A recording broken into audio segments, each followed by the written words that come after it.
High বন্ধুগণ, এবার আমি এমন একটা প্রাচীন মন্দিরে এসেছি যেটা মধ্যপ্রদেশের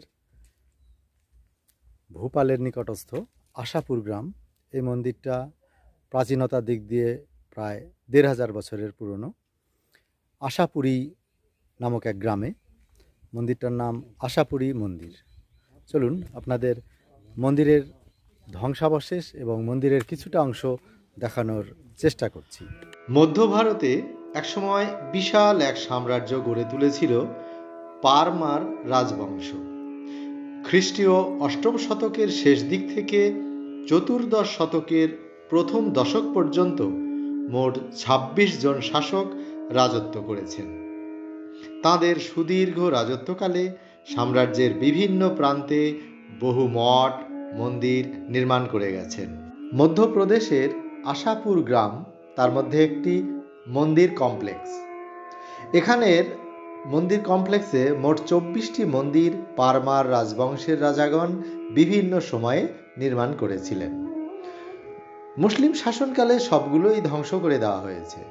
শুধুমাত্র এই একটি মন্দির কোনো এক অলৌকিক শক্তি বলে রক্ষা পায়।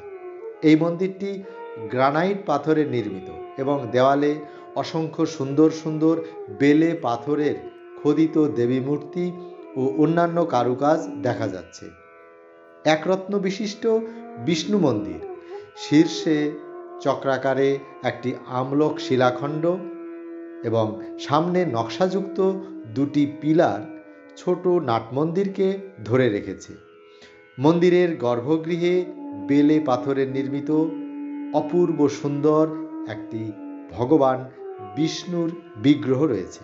পারমার রাজবংশের শ্রেষ্ঠ রাজা ছিলেন রাজা ভোজদেব। তাঁর রাজত্বকাল আনুমানিক ১০০৫, মতান্তরে ১০১০ খ্রিস্টাব্দ থেকে ১০৫৫ খ্রিস্টাব্দ। সুদীর্ঘ এই শাসনকালে তিনি তাঁর সাম্রাজ্যে ৩টি হ্রদ বা জলাশয় খনন করেছিলেন। আশাপুর মন্দির চত্বরের পাশেই রয়েছে তাঁর খনন করা একটি হ্রদ। গ্রানাইট পাথরের সিঁড়িযুক্ত এই হ্রদের জল আলাউদ্দিন খলজির আমলে অর্থাৎ সুলতানি এই দেখুন সেই হ্রদ। মন্দিরটির সেচ ও পানীয় জলের সরবরাহ প্রাচীন কাল থেকে বর্তমান কাল পর্যন্ত হয়ে আসছে।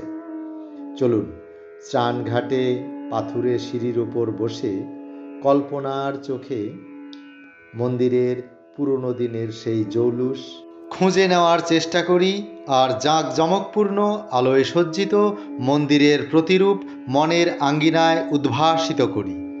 বর্বর আক্রমণ যে কতটা ভয়াবহ হতে পারে আশাপুরা দেবী মন্দিরের ধ্বংসাবশেষ দেখলে তা সহজেই অনুমান করা সম্ভব হয়।